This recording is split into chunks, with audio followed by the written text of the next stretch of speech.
Hi there. We would like to welcome you to part one of building a container house on a budget. It all started when the housing market bubble that burst at the end of 2008 and into 2009. Our house went from being worth $200,000 to $84,000 almost overnight. We were upside down in owning our own home. We eventually lost our house in 2010.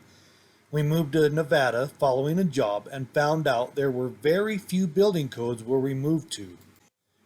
With my wife having some house plan designing experience and me having welded and fabricated most of my life, we started figuring out our best options, and the idea of a container house started looking very promising. So it made perfect sense to build a container house. We had talked about building a house out of containers since I was a welder fabricator. So we decided to start designing a house we could build as we could afford it and not get back into another mortgage. With a container, you start with four walls, a roof, and a floor. There would be no shingles or siding to be blown off, making the exterior of the house low maintenance, so you are halfway there.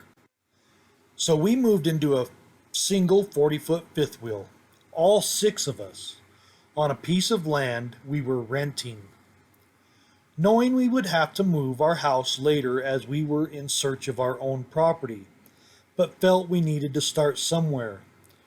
We bought our first container and started building as we could afford it. There were sacrifices we had to make as a family along the way, like six of us living in a fifth wheel. Then we upgraded to two 40-foot fifth wheels as one trailer was getting too cramped for the six of us. We were still adding containers to our house. After acquiring five containers over time and lots of work, eventually the house was livable enough for us to live in, as we were all getting tired of living in fifth wheel trailers. So we moved into our new container house. All the while, we were trying to continue building our house. The house was supposed to be kind of small, so it would be cheap to heat, cheap to cool, to keep the cost of our utilities as low as we could. But after a family of six in such a small space, we thought of more rooms we would like to have so we wouldn't feel so cramped. And this is where we ended up. As we designed this house, our plans have changed along the way. But as a family, we designed this amazing container house. As I show you the pictures and videos, I will explain what is going on as we progress. Please click on the like button and please subscribe so we can keep bringing you updates on our progress. And thanks for watching. Let's get started. Here I am cutting out the doors for our first container. These will be the exterior doors. There's a second door cut out.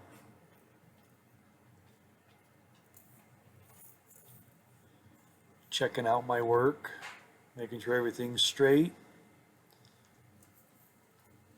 Here I am grinding up the rough edges and getting the paint away from the edge so I can have a nice clean weld.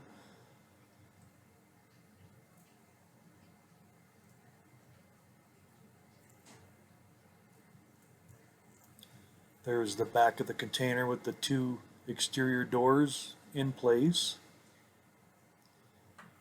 Here we are welding tabs on the upper corners of the container to hold the ceiling rafters.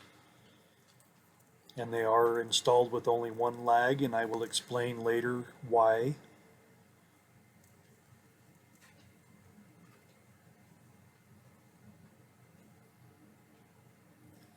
Got part of the ceiling up, and you can see I ran the wires previous to installing the insulation and the OSB board.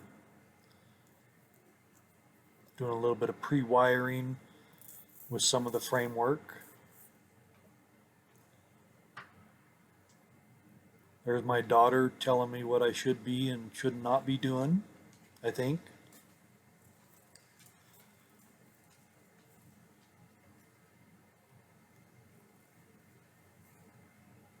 There's the container sitting up on temporary blocks, getting ready to prep the temporary foundation. We've got the I-beam sitting on some pressure treated wood and some blocks, and putting some dirt up against it so it don't fold over. And here's my oldest son, Dennis, making sure I'm doing it right. There's our first container in place.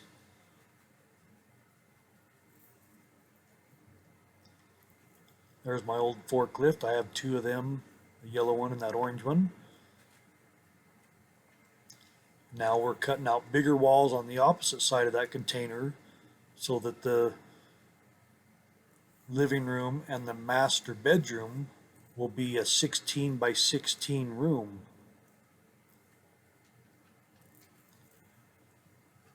Cutting out the second container here to match the first container, and as you can see, it makes a big room.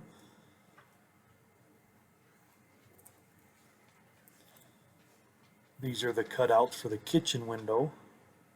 Seem kind of low, but you'll see later why they're cut so low.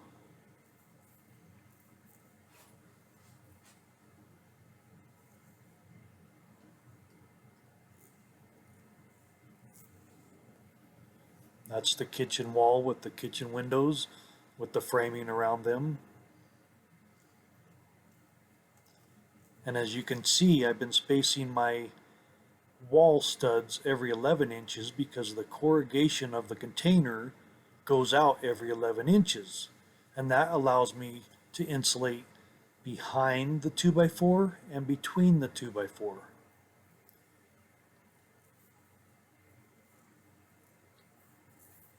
These are 2x2s that I screwed washers to and welded them to the wall so that it didn't take up too much space inside the house between the two walls.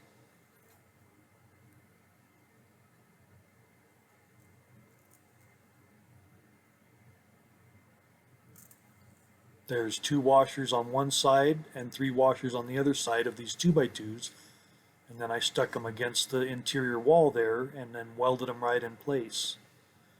That way I had something to screw to.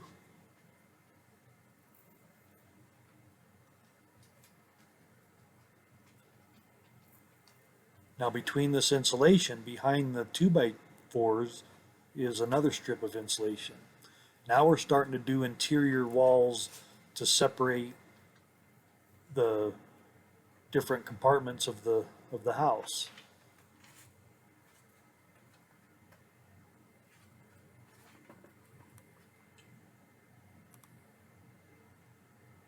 And there's our first toilet. Not usable yet though. You can see we got some wiring going on. The walls that are separating the different rooms are 16-inch on centers, like you would see in a regular house. The outlets and the receptacles are at the right height for a house.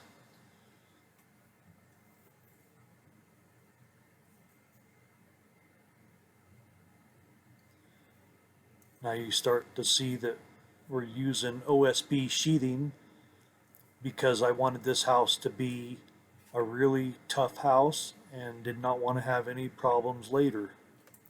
And I did install this Osb with the textured side out so that I would be able to tape and texture it and the mud would stick to the wall better.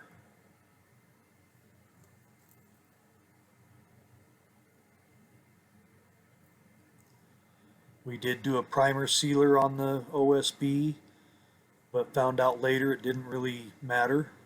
It didn't make the mud stick any better. It didn't absorb the paint any more or any less.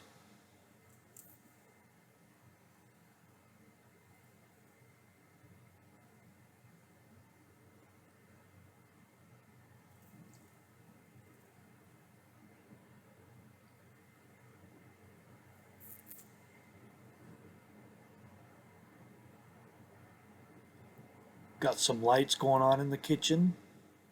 The kitchen is kind of small, but like I said, we were trying to go with a smaller house so that we didn't have to have such a big heating bill or a cooling bill. and we got our cabinets coming in, which was given to us out of a house that they were going to tear down. So my wife took the measurements of all these cabinets and was able to configure it to fit in this space so that we could have all these cabinets and be able to utilize all them. And this kitchen is 17 foot 1 inches long, which allowed us to use all of the cabinets and all of the drawers. Here I am cutting some of the cabinets in half to make her design of the kitchen work out to her plans.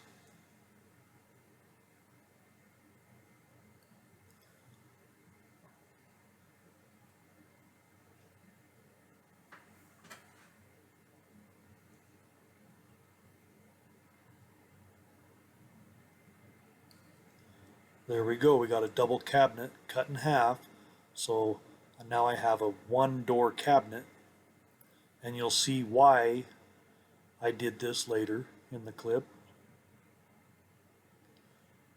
There you can see it laying horizontal, so the door will open up towards the ceiling instead of off to the side like this one here.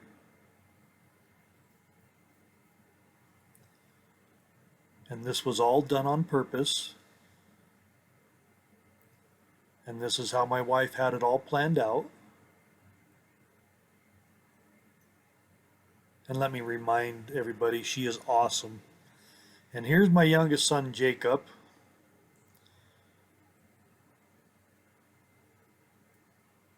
I'm sorry, my youngest son, Preston. Here I am wiring up the receptacles.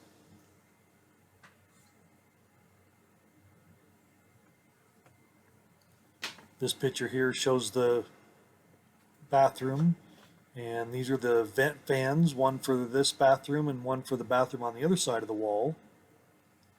And there's the 2 vents for both those bathrooms. And there's my lovely wife doing the finishing touches before the finishing touches. There we are plumbing the hot water heater in and getting it vented to the outside.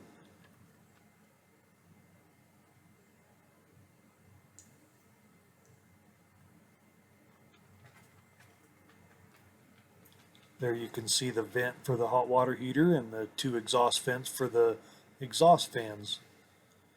And there it is all covered up in the toilet room.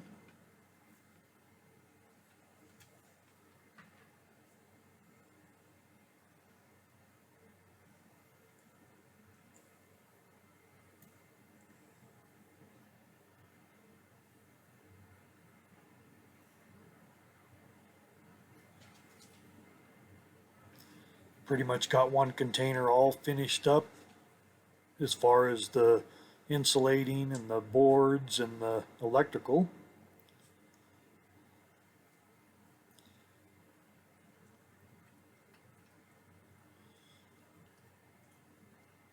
This is the master bathroom area.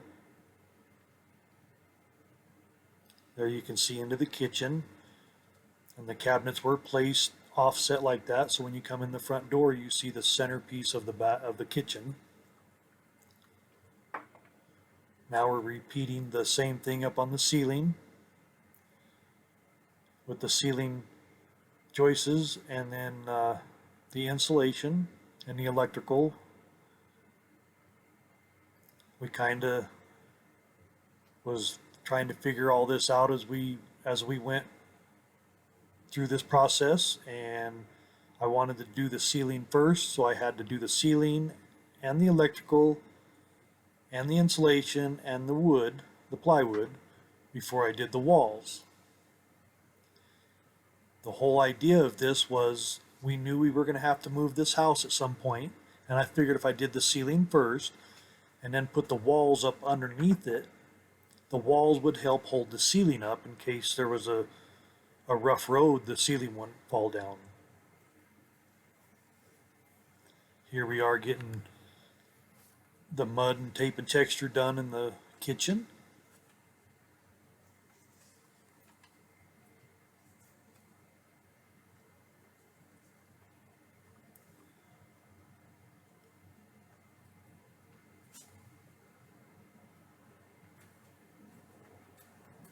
Add some more 2x2s to the walls and weld them. So I have a place to screw the plywood to. There's my lovely wife bolting the two containers together around the openings on the inside.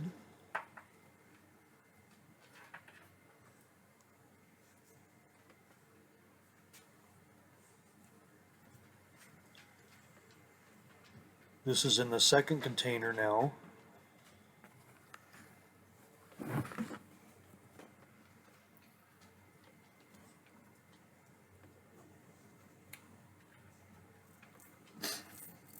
That's my lovely daughter, Leandra. And this is where we were going to stick the wood stove, but the plans changed later.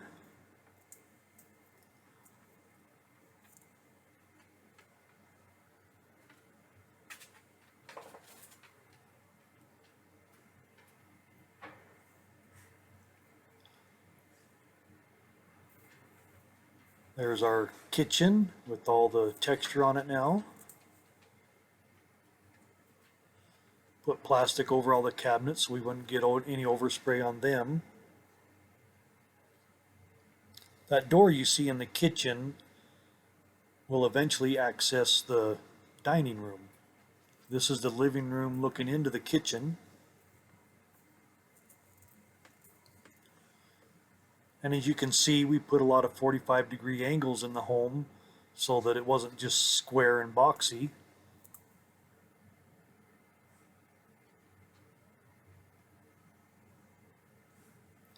There's my youngest son, Preston, helping me, holding the plywood there so I could put some screws in it.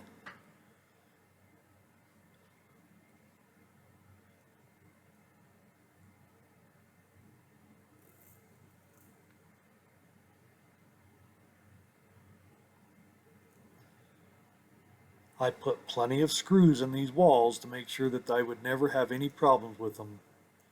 There's my wife painting the kitchen.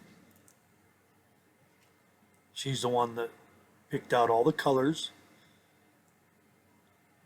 There's my two girls in the background, and then there's Preston there. That's Electra. They're all helping paint the walls.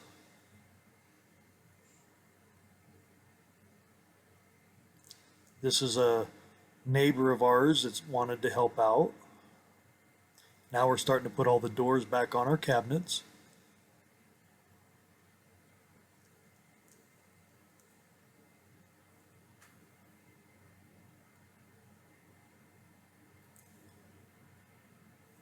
That there's where you're looking into the bathroom.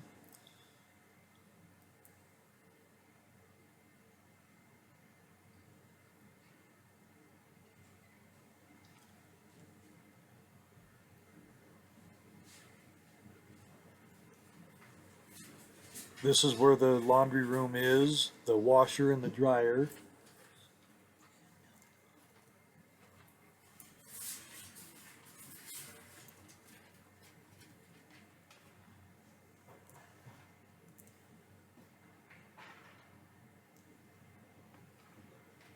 So we pulled this container away because we're going to install this gray container for the second floor. And you can see we're getting it in position. And the way we do it is I can't lift it with just one forklift, so I have to use both of my forklifts. And we have to offset this container so that we can grab the container from opposite corners at opposite ends to get it lifted up there. I do not have access to a crane, so this is what we had to do to make it work. You can see both forklifts in the photo here. Getting ready to, the orange forklift will be backing up and the yellow one will be going forward. And it does overhang, but you'll see why it's overhanging, because I had to back the forklift up past the container. Just under the forks of this yellow container, I have some 2x4s and a pipe so that I can lift up the other end of the container and finish pushing it on all the way to get it in place.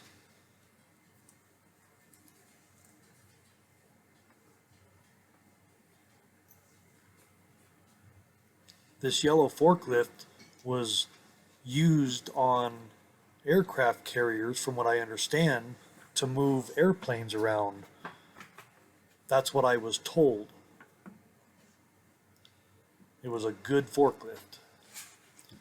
There we go. You can see the 2x4 and the pipe, and you can see I'm right there at the end.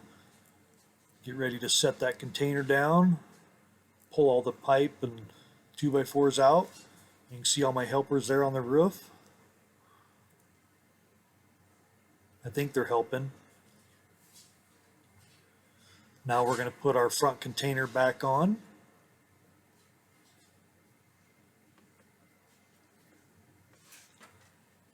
So I had to weld these supports in, so when I cut out that gray container, that it would support itself for the most part, so it don't sag. Here we are moving this container back up to the front and setting it on our temporary foundation.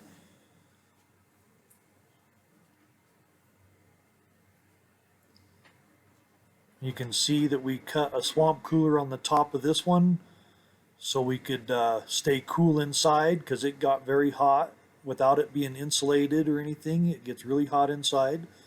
But later that top will be cut out for the spiral staircase and the glass housing.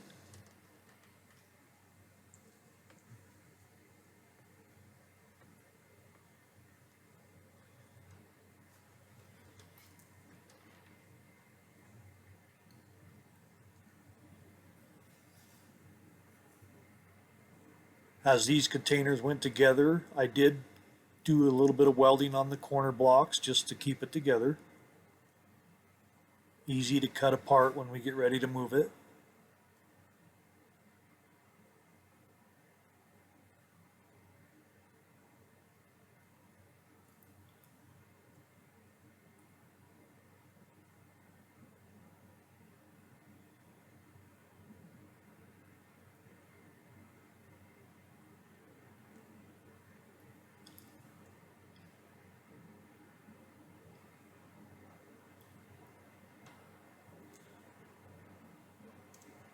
It gets very hot inside these containers if they're not insulated.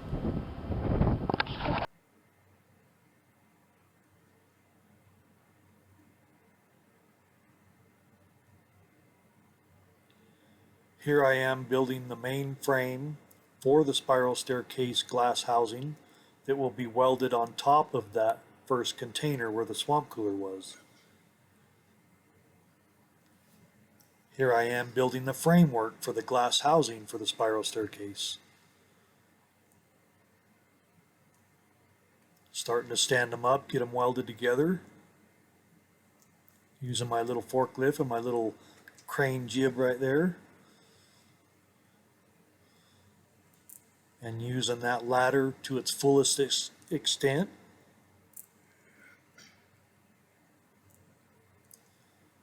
So I'm building this on a trailer so I can move it, and it gives me a flat surface to set all this on.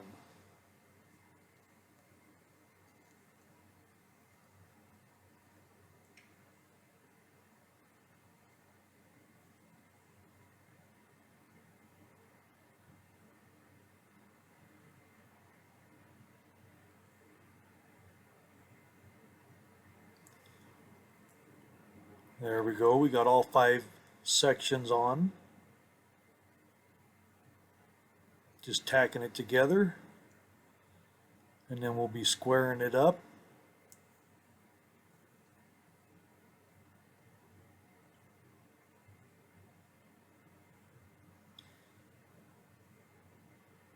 There's one of my helpers up there. I believe that's Leandra.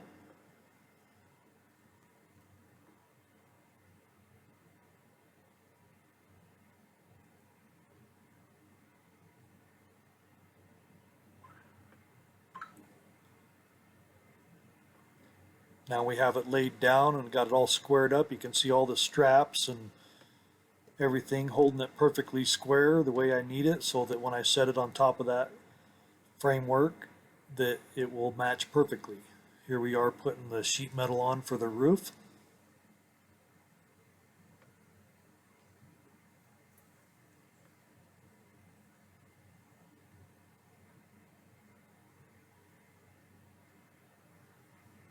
I cut all the pieces and I tack them in place and get everything tacked before I weld it.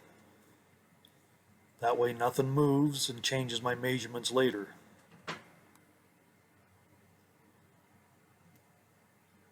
This was the only way I could figure how to do this without being 3 stories up in the air trying to weld this. My welder takes gas to shield the wire, and if the wind's blowing, I can't use the welder out there.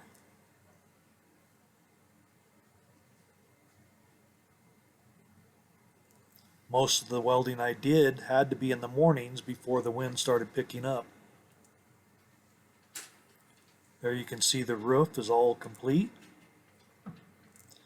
We're going to stand it up, and I'm going to rig it to my forklift and get it set in place on top of that first container. This was a little bit nerve-wracking because it's so tall and I had to lift it up another 10 feet to get it up there.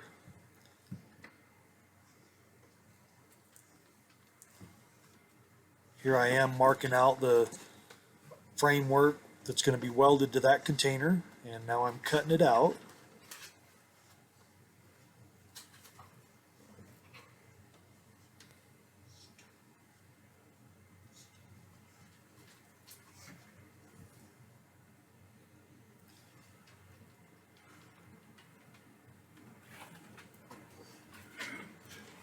There's the piece that I cut out. We'll put it aside. We'll get the hole cleaned up and we'll get that framework welded in there.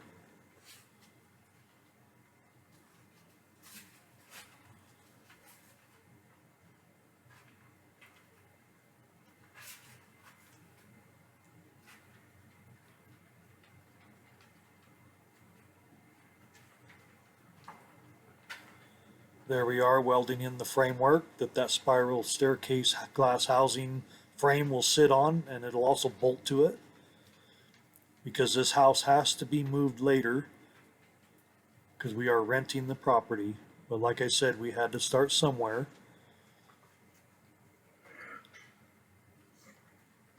My orange forklift wouldn't lift high enough to set this housing, so I had to use my yellow one.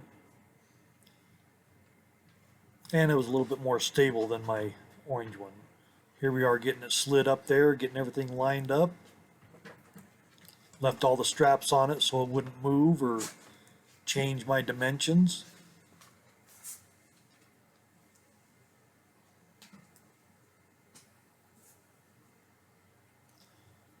So the reason why this housing sticks up so high is because we have plans to put a 3rd floor on this house. And this is me, all happy that we got that done. There's my son Preston, my youngest. There we are, we're bolting the housing to the framework. And there's my wife helping hold the nut on the other side of the wall. And this is on the 2nd floor. Ta-da!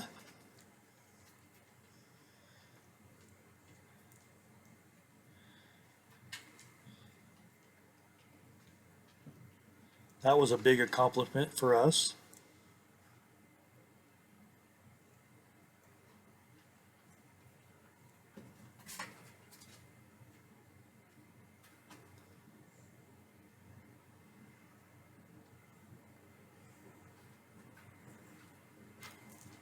So now we're getting ready to put wood around all this because I have to build the spiral staircase inside of it. And I got to keep the wind out, and I didn't want to burn up all the glass. So we're going to put wood around it so that I don't splatter the glass with the weld splatter. After the spiral staircase is finished inside, we will take all this wood out and we will put glass in.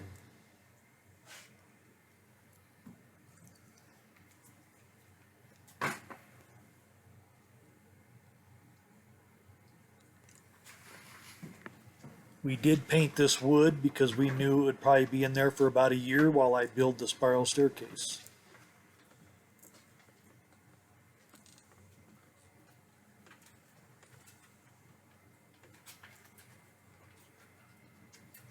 Screwing the wood from the inside out because I didn't have a boom truck or anything to reach out there.